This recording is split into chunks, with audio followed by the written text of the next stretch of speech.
हरा भरा रायता। अरे बहू, नाश्ता बन गया क्या?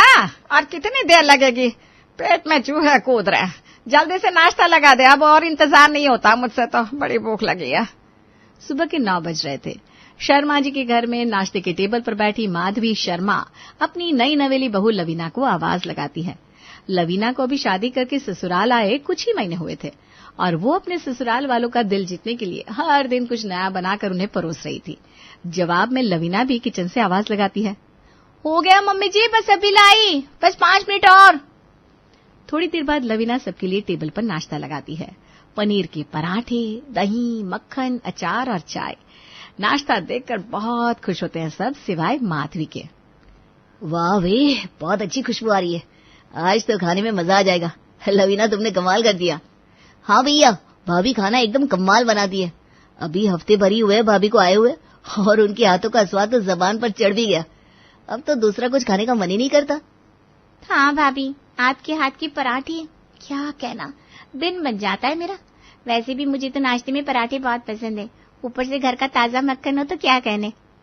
हाँ हाँ दीदी, ये लीजिए ना, आपके लिए मैंने स्पेशल चीज पराठा भी बनाया है, आपको बहुत पसंद है ना? अरे वाह, चीज पराठे, थैंक यू भाभी, मजा आ जाएगा आज तो। रितिका खुश हो जाती है और लवीना भी मुस्कुराते हुए उसे पराठे सर्व करने लगती है। तभी आत्माराम जी भी खुश होकर कहते हैं, अरे भाई, बहू के आने से तो खाने में स्वाद आने लगा, मजा ही आ गया। अच्छा, तो अब स्वाद आने लगा आपको? मेरे हाथ के खाने में क्या कड़वाहट खुली थी? कड़वाहट या मिठास का पता तो तब चले जब श्रीमती जी कुछ बनाए। इन्हें तो सिर्फ बातें बनानी आती है। क्या कहा आपने? क्या बड़बड़ा रहे? मैं कहाँ कुछ कह रहा हूँ, मैं तो नाश्ते की तारीफ कर रहा था बस। तुम भी खाओ ना, पराठे बहुत स्वाद है। भाई मजा आ गया आज तो। ऐसे पनीर के पराठे तो मैंने आज तक नहीं खाए थे। ऐसी बहू घर में लाकर हमारे तो भाग ही खुल गए। सभी मजे से नाश्ता कर रहे थे। कोई दही के साथ पराठों का मजा ले रहा था, कोई चाय के साथ।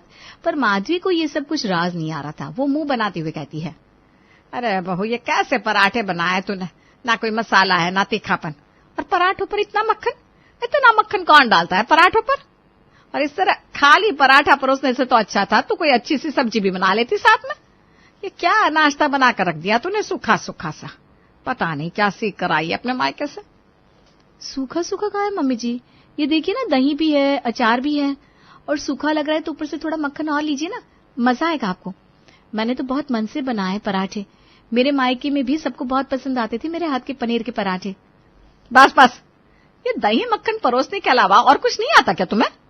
ये सब अपने मायके में ही खिलाना, हमारे यहाँ ये सब नहीं चलेगा। अरे कोई सब्जी बनानी नहीं सीखी क्या अपने मायके में? मुझे तो नाश्ता बिल्कुल हरा भरा चाहिए होता है, ऐसा रूखा सूखा नहीं। इसमें ना तो मसाले दिखाई दे रहे हैं, ना सब्जी। कोई नहीं खाएगा ऐसा नाश्ता।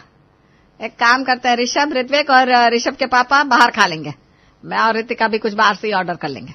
तुम अपना देख लो, तुम्हें ये रूखा सूखा नाश्ता खाना है या बाहर का खाओगी? और हाँ, आइंदा ध्यान रखना, हमारे यहाँ सब हरा भरा खाना खाना पसंद करता है, ऐसा सादा खाना नहीं। इतनी उम्र निकाल दी मैंने रसोई में, आज तक किसी को ऐसा बेढंगा नाश्ता नहीं परोसा। ये कहकर माधवी टेबल से उठ जाती है और सबको भी आंखें दिखाते हुए उठने के लिए कहती है। माधवी के डर से सबको भी टेबल से उठना पड़ता है। ऋषभ, ऋत्विक, आत्माराम जी मुंह लटकाए भूखे पेट ही काम पर निकल जाते हैं और रितिका भी बेमन से ऑनलाइन कुछ नाश्ता ऑर्डर करने लगती है। ये सब देखकर लवीना थोड़ी उदास हो जाती है। वो मन ही मन सोचती है, इतने मन से सबके लिए नाश्ता बनाया और मम्मी जी ने किसी को नाश्ता करने भी नहीं दिया। अरे खुद को पसंद नहीं आ रहा था तो नाश्ता खुद ना खाती, पर सबको तो खाने से नहीं रोकना चाहिए। सब खाने की टेबल से बिना खाए उठ गए, ये तो खाने का अपमान हुआ ना। पर कौन समझाए मम्मी जी को। खैर जाने दो, दोपहर में ऐसा कुछ बनाऊंगी कि मम्मी जी को भी मेरे हाथ का खाना पसंद आएगा। अब देखते जाइए मम्मी जी कि मैं कैसे आपका दिल जीतती हूँ। दोपहर के वक्त लवीना बहुत मेहनत से पूरे जोश के साथ सबके लिए खाना बना रही थी। तभी रितिका किचन में आती है। क्या बना रही है भाभी? बहुत भूख लगी है। सुबह तो मेरा फेवरेट चीज पराठा छोड़कर मुझे मम्मी के साथ जबरदस्ती बाहर से पाव भाजी मंगवाकर खानी पड़ी। पर अभी मैं आपके हाथ का बना खाना नहीं छोड़ने वाली। बताओ ना क्या बनाया है, अब और इंतजार नहीं हो रहा। बस दीदी, खाना बन ही गया है, दाल में तड़का लगाना बाकी है, अब भी हो जाएगा 5 मिनट में। मम्मी जी को सब्जियां बहुत पसंद है ना, तो आज मैंने खाने में दाल चावल के साथ 2 तरह की सब्जी बनाई है। अच्छा, कौन सी सब्जी बनाई है भाभी? मैंने आज भरवा परवल, भिंडी की सूखी सब्जी, कच्ची आम की खट्टी मीठी चटनी, जीरे वाली दाल और चावल बनाए हैं। साथ में सलाद और पापड़ भी है। अब तो मम्मी जी को शिकायत नहीं होगी ना कि खाना हरा भरा नहीं है। मम्मी का तो पता नहीं भाभी, पर मेरे मुंह से तो सुनते ही पानी आ चुका है। जल्दी से खाना लगा दो, आप बहुत भूख लगी है। ये कहकर रितिका किचन से चली जाती है और थोड़ी देर बाद लवीना खाना टेबल पर लगाती है और माधवी को आवाज देती है, मम्मी जी खाना लग चुका है, खाना खा लीजिए, सब आपकी पसंद का बनाया है। लवीना की आवाज सुनकर माधवी आती है और खाने को देखकर कहती है, ये क्या है बहू, क्या खाने में ये घास फूस और सलाद खाना होगा? और सलाद भी कैसा, इसमें ना तो मिर्च है ना कोई खटाई, ऊपर से ये परवला बिल्कुल अच्छी नहीं बनी, इसमें भी ना खटाई है ना ही मसाले। और ये भिंडी तो मैं खाना तो दूर किसी को देखने भी ना दूं।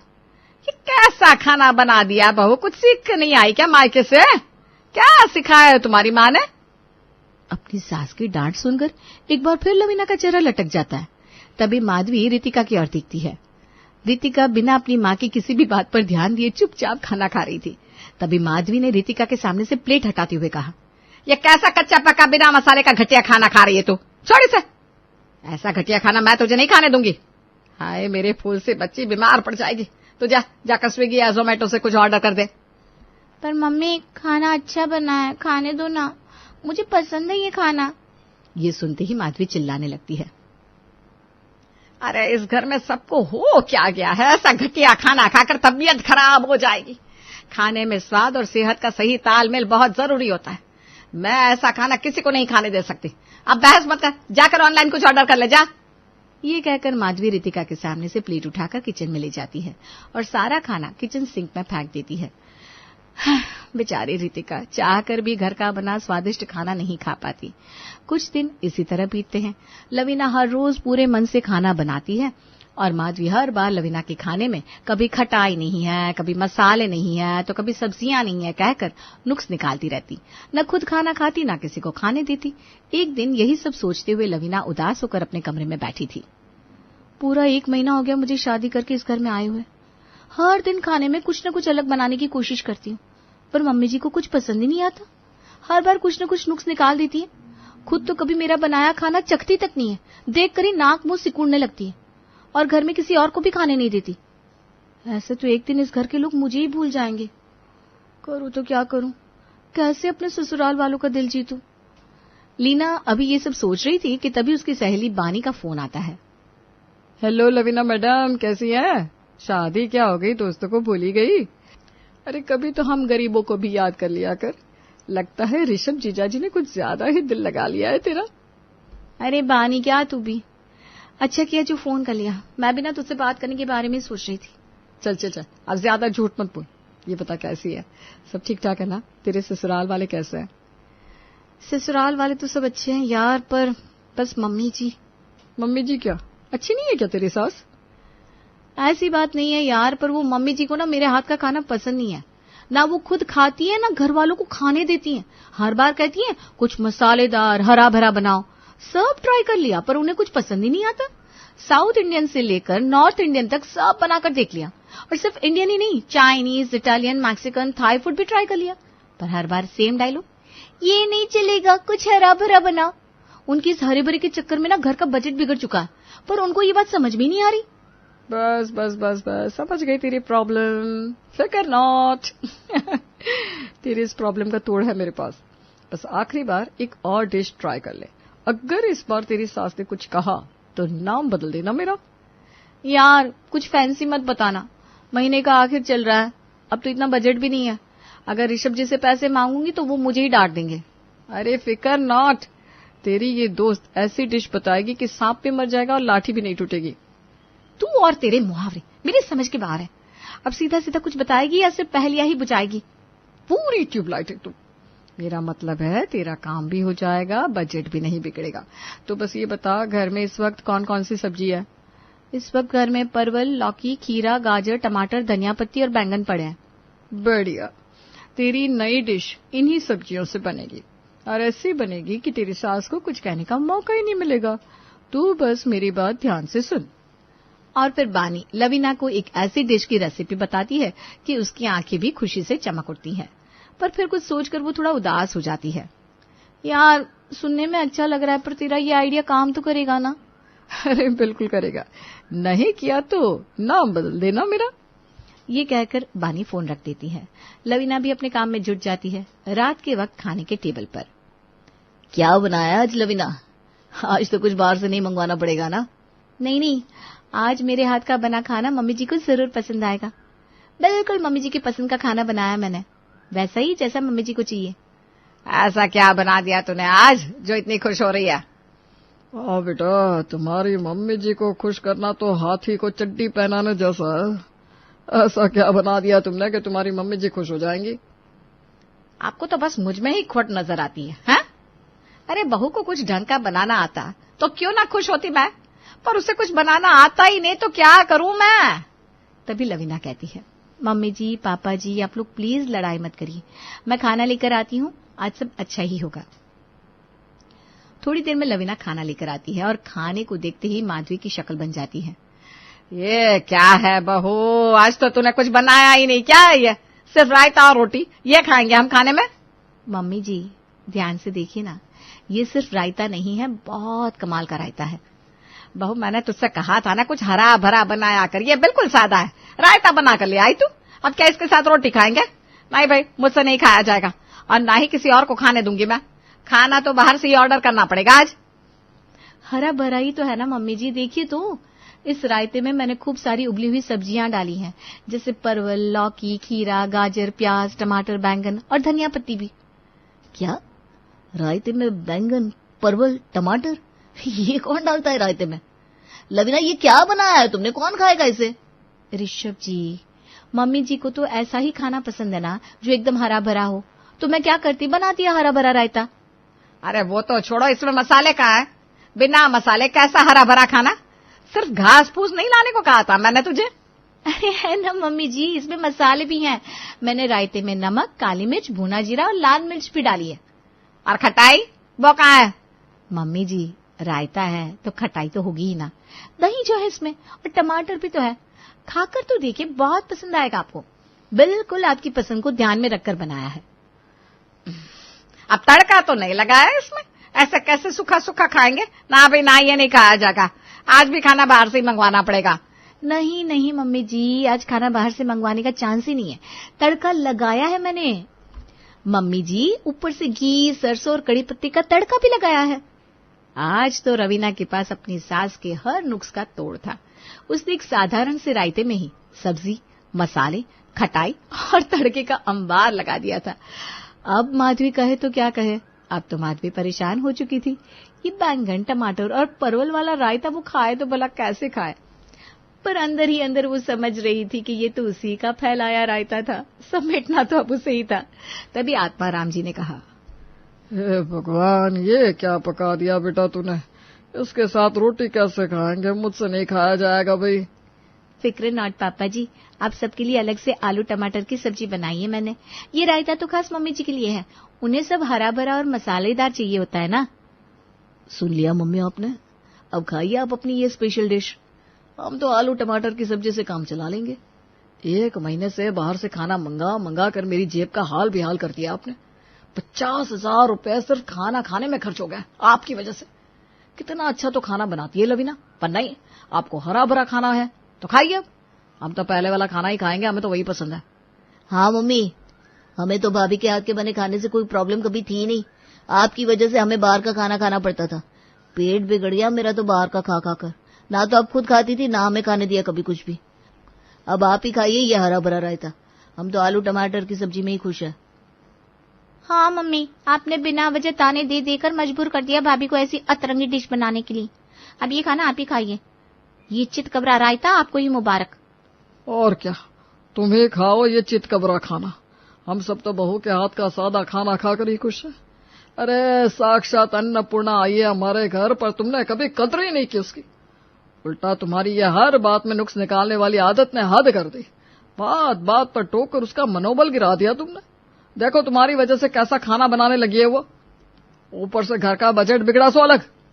सबकी बातें सुनकर और सामने रखे अतरंगी रायते को देखकर माधवी अपना सर पकड़ लेती है और फिर लवीना से कहती है, अब मुझे माफ कर दे बहू, मैं बस अपना रौब जमाने के चक्कर में तेरे बनाए खाने में नुक्स निकालती रही।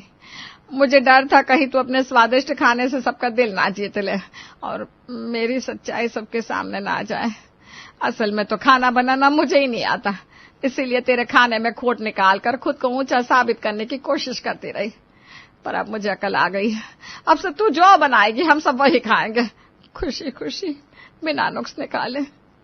तभी लवीना अपनी सास माधवी की चुटकी लेते हुए कहती है, अच्छा मेरे हाथ का बना सब खाना खाएंगी आप? हाँ हाँ बहू, अब तेरे हाथ का बना हर खाना खाऊंगी मैं, कोई शिकायत नहीं करूंगी, कोई मीन मैक नहीं निकालूंगी।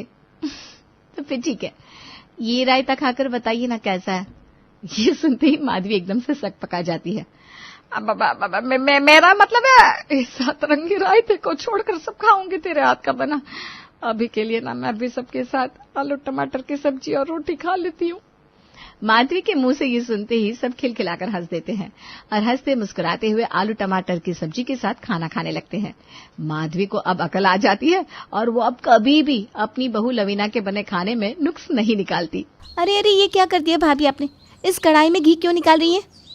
अरे क्या हो गया? तो कढ़ाई तो है, घी तो निकालना ही पड़ेगा ना, इतना सारा मक्खन जो जमा हो गया है। अरे भाभी, ये कढ़ाई नई वाली है जो मेरे मौसा जी ने मुझे दी थी, ये खराब हो जाएगी। हाँ तो क्या हुआ, बर्तन तो खराब होने के लिए होते हैं, धुल जाएंगे और क्या। अरे भाभी, ये बहुत महंगी कढ़ाई है, आप समझ ही नहीं रही है। आप किसी और बर्तन में घी निकाल लीजिए ना, इसमें नहीं। क्या? मेरे मायके से भी इतने सारे बर्तन आए, वो भी तो खराब होते ही है ना। मैं तो इसी कढ़ाई में घी निकालूंगी बस। भाभी, आप ये जानबूझकर कर रही है ना? आपको पता है कि मुझे ये सारे बर्तन मेरे मायके से मिले, इसीलिए कर रही है ना आप? अरे सिर्फ तुम्हें ही नहीं, मुझे भी काफ़ी सारे बर्तन मिले हैं मायके से। ठीक है, मैं क्यों तुम्हारे बर्तनों को हाथ लगाने लगी। फिर क्यों ले रखी है ये कढ़ाई? छोड़ दीजिए ना। अरे क्या हुआ, क्यों सुबह सुबह बिल्लियों की तरह लड़ रही हो? माँ जी, भाभी से कहिए ना मेरी नई कढ़ाई में घी ना निकाले, ये कढ़ाई पूरी खराब हो जाएगी। अरे माँ जी समझाइए ना इसे कि बर्तन तो खराब होने के लिए होते हैं। आज ये कढ़ाई नहीं है, कल पुरानी हो जाएगी और क्या। अरे दिव्या बहू, छोड़ ना इसकी कढ़ाई को, वैसे भी हमारे पास कितनी सारी कढ़ाइयाँ हैं, तो उनमें से एक ले ले। नहीं, मैं तो इसी कढ़ाई में घी बनाऊंगी, आप चाहे कुछ भी कह ले। ये दिव्या भी ना। अच्छा पिंकी बहू, तू भी छोड़ ना, कढ़ाई तो है, क्या फ़र्क पड़ता है। दिव्या भाभी, मैं आपको देख लूँगी, आपने मेरी कढ़ाई ख़राब की है ना, ठीक है, मैं भी देखती हूँ। हे भगवान, इन दोनों को मेरे ही घर भेजना था क्या आपको? और कोई नहीं मिली थी? अब पता नहीं ये क्या करेगी। वैसे बर्तनों की महाभारत तो सदियों से हर घर में चलती आ रही है और यही हाल है हमारी दिव्या और पिंकी का भी, जिन्हें लगता है कि उनके बर्तन ज़्यादा घिसने नहीं चाहिए। अब दिव्या ने तो उस नई कढ़ाई में घी निकाल लिया, लेकिन हमारी पिंकी भी किसी से कम नहीं है जनाब। आइए देखते हैं कि वो क्या करती है। पिंकी बहू, तुमने 5 गंवारी कन्याओं को बुला लिया? हाँ माँ जी, मैंने बुला लिया उनको, सब छोटी है काफ़ी। हाँ छोटी है तो अच्छा ही है, वो सब माता रानी का रूप है। हाँ माँ जी, और मैंने सबके लिए भोग भी बना दिया है। ये लो आ गई छोटी कन्याएं। आओ आओ बच्चों, यहाँ बैठो। ये लीजिए माँ जी थालियाँ। अरे ये तो मेरे नए डिनर सेट की थालियाँ हैं, इनमें से एक भी टूटी तो पूरा सेट खराब हो जाएगा। क्या भाभी, आप भी, बर्तन तो खराब होने के लिए होते हैं, क्या फ़र्क पड़ता है। हाँ और क्या, थालियाँ ही तो है। अरे माँ जी, इनमें से एक ने एक भी थाली तोड़ दी ना तो पूरा सेट खराब हो जाएगा। और ये थालियाँ चीनी की है, स्टील की नहीं है जो पटकने से टूटेंगी नहीं। लेकिन अब तो मैंने बच्चियों को खाना इसमें दे दिया है माँ जी, अब ऐसा अच्छा नहीं लगता ना कि उनसे थाली वापस ले लूँ। हाँ हाँ, माता रानी का पाप लगेगा अगर थाली वापस ले ली। अब चलेगा, थाली टूटी तो टूटी। छोटी छोटी बच्चियों के हाथों से दिव्या की महंगी क्रॉकरी की 1-2 थाली तो टूटी गई, लेकिन अब बच्चियों को तो कुछ कह नहीं सकते थे।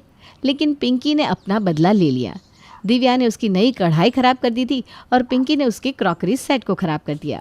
हिसाब बराबर है ना? लेकिन ऐसा नहीं था, ये तो बस जंग की शुरुआत थी। माँ जी क्या हुआ, दिव्या भाभी दिखाई नहीं दे रही हैं? अरे आज मैंने सरसों के तेल में कच्ची केरी का अचार डाला है ना, तो बस उसी को छत पे सुखाने गई है। अच्छा ठीक है, वैसे कितना अचार डाला है माँ जी आपने इस बार? अरे इस बार तो वो बड़े से पतीले में डाला है, सोच रही थी इस बार जीजी को भी भेजूंगी थोड़ा सा। बड़ा सा पतीला, वो स्टील वाला जिसमें आगे फूल लगे हुए हैं। हाँ क्यों, क्या हुआ? अरे माँ जी, वो तो मेरा पसंदीदा पतीला है। मैं बस उसमें दूध के अलावा कुछ नहीं उबालती थी। आपने उसमें सरसों के तेल से अचार डाल दिया। अरे दिव्या, बहू ने कहा कि इसमें अचार अच्छा बनेगा तो मैंने डाल दिया। अब पतीला ही तो है, क्या हो गया इसमें? वो सिर्फ पतीला नहीं है माँ जी, एक इमोशन है। क्या क्या बोल रही है? दिव्या भाभी, मैं आपको देख लूँगी।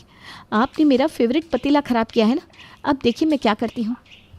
अरे तुम दोनों बर्तनों के पीछे पागल हो गई हो क्या? बर्तन उपयोग करने के लिए होते हैं, रखने के लिए नहीं। आप नहीं समझेगी माँ जी। मैं तो तुम दोनों को समझ ही नहीं रही हूँ। बर्तन ना हो गए, कोई राज्य हो गया जिससे तुम दोनों को ही जीतना है। अब ये जंग कहाँ रुकने वाली थी। एक वार दिव्या की तरफ से आता तो दूसरा वार पिंकी करती, जैसे इसका कोई तोड़ ही नहीं था। चलो सब लोग बिरयानी खा लो, आ जाओ। अरे वाह पिंकी बहू, आज तो तुमने बिरयानी बनाई है, क्या बात है। हाँ, आज कितने दिनों बाद कुछ अच्छा मिल रहा है खाने को। आइए आइए, खाइए सब लोग। अरे वाह, हाँ आज तो खुशबू बहुत अच्छी आ रही है। क्या बन रहा है? अरे आज पिंकी बहू ने बिरयानी बनाई है। आजा आजा, खाने बैठ जा। हाँ हाँ क्यों नहीं, मुझे तो बिरयानी बहुत पसंद है। अरे क्या हो गया, मिर्ची लग गई क्या? माँ जी, ये बॉल्स किससे निकाले? अरे अब क्या हुआ, इन बॉल में क्या दिक्कत हो गई? अरे माँ जी, बिरयानी के मसालों के दाग इनमें से नहीं जाएंगे। ये बॉल सिर्फ आइसक्रीम और मलाई जैसी चीज़ें खाने के लिए हैं। ये हल्दी और मसाले के दाग इससे जाएंगे ही नहीं। अरे क्या फ़र्क पड़ता है, अब बॉल्स ही तो है। हाँ भाभी, क्या फ़र्क पड़ता है? मुझे पता है, ये सब तुमने किया है ना जानबूझकर। ठीक वैसे ही जैसे आपने मेरा फेवरेट पतीला माँ जी को अचार बनाने के लिए दिया था। तुम्हें तो मैं छोड़ूंगी नहीं पिंकी। हाँ हाँ, एक काम करो, एक दूसरे को जेल में ही डलवा दो, ठीक है? माँ जी अब देखिए ना, इसने मेरे बॉल्स। बस अब बहुत हो गया, थक गई हूँ मैं रोज़ रोज़ के इस नाटक से। अब मैं एक फ़ैसला करती हूँ, आज से तुम दोनों अपने अपने बर्तन अलग अलग कर दो और अलग अलग ही खाना बनाओ अपने बर्तनों में, और फिर अपने बर्तनों को तुम दोनों चाटो या तोड़ो, तुम्हारी मर्जी। लो हो गया तुम दोनों के बर्तनों का बंटवारा, अब पड़ गया ना चैन दोनों को। इसके बाद अगर मैंने कोई शिकायत सुनी ना तो दोनों को एक एक थप्पड़ मारूंगी। कावेरी ने तंग आकर दोनों बहुओं के बर्तनों का बंटवारा कर दिया। अब दिव्या अपने बर्तनों में खाना बनाती और पिंकी अपने बर्तनों में, लेकिन इससे दोनों का काम भी बढ़ गया था और दोनों के बर्तन भी बढ़ गए थे। अरे ये क्या है भाभी, इतने सारे बर्तन? हाँ, अब हम दोनों अलग अलग खाना बनाते हैं ना, तो इतने बर्तन तो निकलेंगे ही ना इमली। हाँ वो तो है। एक मिनट, इतने सारे बर्तन मैं नहीं धोएगी। हाँ, मैं पहले ही बता देती है दोनों को। अरे ऐसा मत कर इमली, तुझे पता है ना यहाँ इस मोहल्ले में काम वाली मिलना कितना मुश्किल है। मैं बर्तन साफ करेगी तो दुगने पैसे भी लेगी, नहीं तो फिर आप देख लो। दुगने पैसे? अब दुगने बर्तन है तो पैसे भी तो दुगने लगेंगे ना। अच्छा ठीक है, हम दोनों दुगने पैसे दे देंगे। चल तू काम शुरू कर दे। पहले से ही आकाश खर्चे को लेकर गुस्सा कर रहे थे, अब तो और गुस्सा करेंगे। इमली ने तो दुगने पैसे मांग लिए, लेकिन सिर्फ काम वाली के ही पैसे दुगने नहीं हुए थे, और भी बहुत सारे खर्चे थे जो बढ़ गए थे बर्तनों के बंटवारे के बाद। अरे अभी तो राशन भरवाया था। अरे अब दो दो अलग अलग बर्तनों में खाना बनता है तो राशन भी जाएगा ना। तुम दोनों के बर्तनों के चक्कर में घर के खर्चे दुगने हो गए। अब मैं तुम्हें शॉपिंग के लिए एक पैसा नहीं दूंगा, समझ लेना। ठीक है। क्या, कितने लोग आ रहे हैं खाने पर? अरे कितनी बार पूछोगी, 7 कहा तो सही। अरे मैं अकेले कैसे बनाऊंगी इतना सब कुछ? अरे अब तुमने बर्तनों का बंटवारा कर दिया है, नहीं तो भाभी मदद कर देती तुम्हारी। अब तुम देख लो, मैं कुछ नहीं जानता।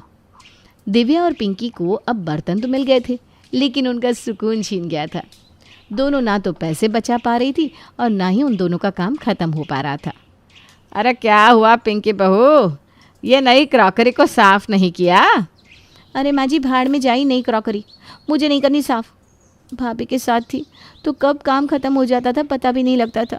अब तो मैं फ्री नहीं हो पाती हूँ। हाँ, मेरा भी यही हाल है माँ जी। राशन तो ऐसे ख़त्म हो रहा है जैसे बुढ़ापे में काले बाल सफ़ेद होने लगता है। कोई बात नहीं, तुम दोनों के पास बर्तन तो है ना अपने अपने। नहीं माँ जी, हमें समझ में आ गया है कि हम क्या गलती कर रहे थे।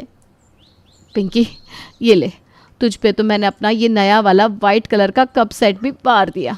प्लीज़ आ जा वापस। भाभी, मैंने भी अपने सारे पतीले, छोटे बड़े मीडियम साइज, सब आपको दे दिए। मैं आ रही हूँ आपके पास। और दोनों गले लग जाती हैं। पता नहीं क्यों दोनों इतना ड्रामा करती है। लड़ती भी ड्रामा करके है और मिलन में भी ड्रामा। चलो जाने दो, हमें क्या। रजत अपने माँ बाप का इकलौता लड़का था और रजत ने अपने पिता का पूरा बिजनेस संभाल रखा था। ऐसे ही एक दिन रजत अपने ऑफिस जा रहा था और अचानक ही रोड पर रेड लाइट होने की वजह से रजत अपनी कार को रोक लेता है। तभी वहां पर कुछ किन्नर रजत की कार का शीशा खटखटाते हुए कहते हैं, दरवाजा खोल रे, कुछ नग दे दे रे। नहीं, मेरे पास कुछ नहीं है, आप सब यहाँ से जाइए। देख लड़के, तू हम लोगों को नेक दिखा तो तेरी बरकत होगी। भगवान ने मुझे अच्छी खासी बरकत दे रखी है अम्मा, इसलिए आप यहाँ से जाइए और किसी और से मांग लीजिए। इस तरह सभी किन्नरें वहां से चलकर आगे की तरफ जाने लगती हैं। तभी रजत की कार का शीशा एक और किन्नर खटखटाती है। अब रजत अपनी कार के शीशे को नीचे करता है, जहां पर वो एक सुंदर सी लड़की को देखता है। वो उसे देखकर उसकी सुंदरता में मदहोश हो जाता है। वो उसे कुछ बोल पाता उससे पहले ही वो सुंदर सी लड़की उससे कहती है, कुछ पैसे दे दीजिए साहब। अगर आपने हम लोगों को पैसे दे दिए तो आप हमेशा अपने जीवन में खुशहाल रहेंगे। इतनी सुंदर लड़की है और ये मुझसे किन्नरों की तरह पैसे क्यों मांग रही है? कहीं ये... हाँ ठीक है, मैं तुम्हें पैसे दे दूंगा, लेकिन तुम मुझे ये बताओ कि तुम इतनी सुंदर हो और पढ़ी लिखी भी लग रही हो, तुम इन किन्नरों के साथ नेक क्यों मांग रही हो? और तुम्हारा नाम क्या है? साहब, मेरा नाम काजल है। काजल अपने बारे में उसे कुछ और बता पाती कि तभी काजल की हम उम्र नीलम नाम की किन्नर रजत से कहती है, साहब, अब किन्नर किन्नरों के साथ मिलकर पैसे नहीं मांगेगी तो क्या सड़क पर रहकर भीख मांगेगी? और हाँ, अगर आपको नेक देना है तो दे दो, नहीं तो जाओ यहाँ से। रजत ये सब सुनकर बिल्कुल शॉक्ड हो जाता है। यूं कहे कि उसे एक झटका लग जाता है। वो उस समय कुछ नहीं बोल पाता और चुपचाप अपनी जेब से कुछ पैसे निकालकर काजल को दे देता है और वहां से अपनी कार को चलाकर अपने ऑफिस पहुंचता है। वहीं दूसरी तरफ किन्नर समाज की सभी किन्नरें काजल से कहती है, क्या बात है काजल बेटा, उस लड़के से हमने पैसे मांगे तो उसने 1 रुपया भी नहीं दिया और तेरे बोलते ही उसने तुझे पैसे पकड़ा दिए। वाह जी वाह। अरे भला पैसे देता भी क्यों नहीं? हमारी काजल है ही इतनी सुंदर, उसे देखकर कोई उसे बोल ही नहीं सकता कि वो एक किन्नर है, किन्नर। इस तरह सभी किन्नर खुश होकर अपने किन्नर समाज में चली जाती हैं। वहीं दूसरी तरफ रजत के ख्यालों में तो काजल ही थी। रजत हर समय काजल के बारे में सोच रहा था। उसके सामने काजल का भोला और मासूम चेहरा आ रहा था। अब शाम के समय एक बार फिर रजत घर जाते वक्त उसी रेड लाइट पर खड़ा हो जाता है, लेकिन उसे काजल दोबारा नहीं दिखती। इस तरह अगली सुबह रजत उसी रेड लाइट से होकर गुजर रहा था। तभी एक बार फिर से रेड लाइट होती है और रेड लाइट होने की वजह से रजत अपनी कार रोक लेता है, जहां उसे एक बार फिर काजल दिखाई देती है। इस बार भी काजल उसके पास आती है और उससे पैसे लेकर चली जाती है। काजल की मासूमियत वाली शक्ल देखकर रजत उसके ऊपर फिदा हो जाता है और खुद से कहता है, वो लड़की किन्नर है, उसकी मासूमियत और चेहरा देखकर लग ही नहीं रहा कि वो किन्नर है। अरे भला इतनी सुंदर लड़की किन्नर कैसे हो सकती है? रजत बेटा, इस काजल लड़की से तो बात करनी ही पड़ेगी, क्योंकि वो काजल तेरे दिल पर अपनी छाप छोड़ गई है। अब क्या था, रजत आए दिन सुबह के समय काजल से मिला करता। एक दिन ऐसे ही वो काजल को कुछ पैसे देकर अपनी कार को साइड लगा लेता है और पैदल काजल का पीछा करने लगता है, जहां वो मौका देखकर काजल का हाथ पकड़कर पेड़ के पीछे ले जाता है और उससे कहता है, काजल, मैंने जब से तुम्हें देखा है मैं तुम्हारी खूबसूरती और तुम्हारे भोलेपन का फैन हो चुका हूँ। मैं तुमसे शादी करना चाहता हूँ काजल। साहब जी, आप कैसी बात कर रहे हैं? मैं एक किन्नर हूँ और आप एक इंसान। भला एक इंसान किन्नर से शादी कैसे कर सकता है? आपकी दुनिया हम किन्नरों को कभी नहीं अपनाएगी। पहली बात कि मैं साहब नहीं हूँ, मेरा नाम रजत है, इसलिए तुम मुझे रजत कह के बुलाओगी तो अच्छा लगेगा। दूसरी बात ये कि मैं पूरी दुनिया से तुम्हारे लिए लड़ जाऊंगा, बस तुम मेरा साथ दो। कहीं ना कहीं काजल भी रजत को पसंद करने लगी थी, इसलिए वो रजत को हाँ कर देती है। उसकी हाँ सुनने के बाद रजत की खुशी का ठिकाना नहीं होता और रजत सीधा अपने माँ बाबा के पास जाता है और अपने माँ बाप से काजल के बारे में बात करता है। जब उसके माँ बाप को ये पता चलता है कि काजल एक नॉर्मल लड़की नहीं बल्कि एक किन्नर है, तो उसकी माँ उसे अपनाने से मना कर देती है। अपने माँ बाप का ये रवैया देखकर रजत कहता है, मम्मी पापा, अगर आप लोगों ने मेरी शादी काजल से नहीं करवाई तो मैं फांसी लगाकर या जहर खाकर मर जाऊंगा। रजत की ये बात सुनकर रजत के माँ बाप अपने बच्चे के आगे घुटने टेक देते हैं और वो रजत की शादी करवाने के लिए हाँ कर देते हैं। वहीं दूसरी तरफ काजल किन्नर समाज में अपनी गुरु माँ से कहती है, गुरु माँ, मैं रजत से प्यार करती हूँ और रजत अपनी फैमिली को यहाँ लेकर आते ही होंगे। मैं उनसे शादी करना चाहती हूँ गुरु माँ, बस मुझे आपका आशीर्वाद चाहिए। बेटा काजल, हम किन्नर हैं और किन्नरों को उनका समाज कभी नहीं अपनाएगा। तू देखना, रजत भी तुझे एक दिन ठुकरा देगा। वो मुझसे बहुत प्यार करते हैं गुरु माँ, वो कभी ऐसा नहीं करेंगे। अगर तुझे एक इंसान से शादी करनी है तो तुझे किन्नर समाज को हमेशा हमेशा के लिए छोड़ना होगा। बोल, मंजूर है क्या तुझे? काजल रजत से बेहद प्यार करती थी, इसलिए वो अपनी गुरु माँ की बात मान जाती है और अपने किन्नर समाज को छोड़ देती है। इस तरह काजल और रजत की एक दूसरे से शादी हो जाती है। शादी के बाद काजल अपने घर की सारी जिम्मेदारियों को बखूबी निभाती है, लेकिन रजत के माता पिता को काजल बिल्कुल भी पसंद नहीं थी, क्योंकि वो लड़की नहीं बल्कि एक किन्नर थी, इसलिए वो उसको अपनाना नहीं चाहते थे।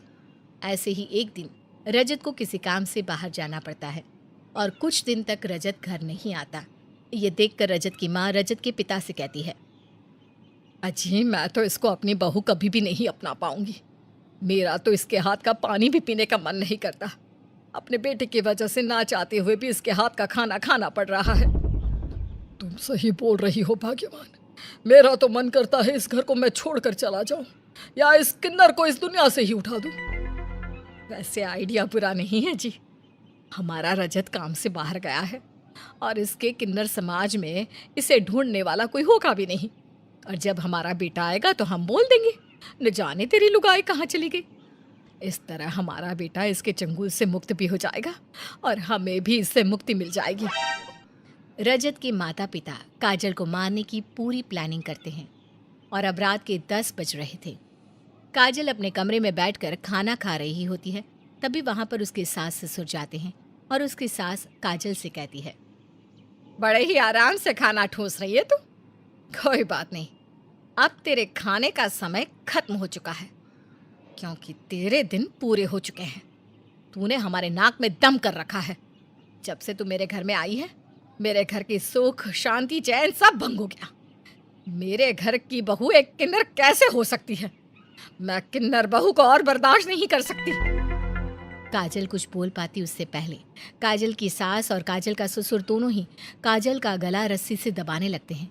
तभी अचानक वहां पर रजत आ जाता है। ये सब देखकर वो अपनी पत्नी काजल को अपने माँ बाप के चंगुल से छुड़वाते हुए चिल्लाकर कहता है, बहुत हो गया। अरे अब दोनों ने तो हद ही पार कर दी। आप लोग मेरी पत्नी के साथ ऐसा बर्ताव करेंगे, मैंने सपने में भी नहीं सोचा था। अरे आपको मेरी पत्नी को नहीं अपनाना था तो आप मुझे पहले बता देती। मैं अपनी पत्नी के साथ कहीं और रह लेता, पर आपके घर में कदम ना रखता। लेकिन अब बस बहुत हुआ।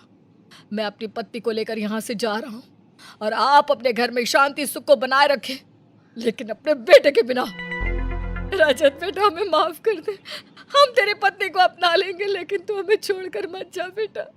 हम दोनों बूढ़े बूढ़िया किन्नर बहू को नहीं अपना सकते थे, इसलिए हमने इसको मारना चाहा। क्यों माँ, मैं सही बोल रहा हूँ ना? माँ, वो भले ही किन्नर है, लेकिन इंसान वो भी है। दुख उसे भी होता है, दिल उसके पास भी है, दर्द उसे भी होता है। नहीं माँ, अब मैं अपनी पत्नी को और दुख दर्द नहीं झेलते देख सकता। अब क्या था, रजत अपनी पत्नी का हाथ थामता है और उस घर को हमेशा हमेशा के लिए छोड़कर चला जाता है। वहीं उसके माँ बाप को अपने किए पर पछतावा होता है, लेकिन कहते हैं ना, अब पछताए होत क्या जब चिड़िया चुग गई।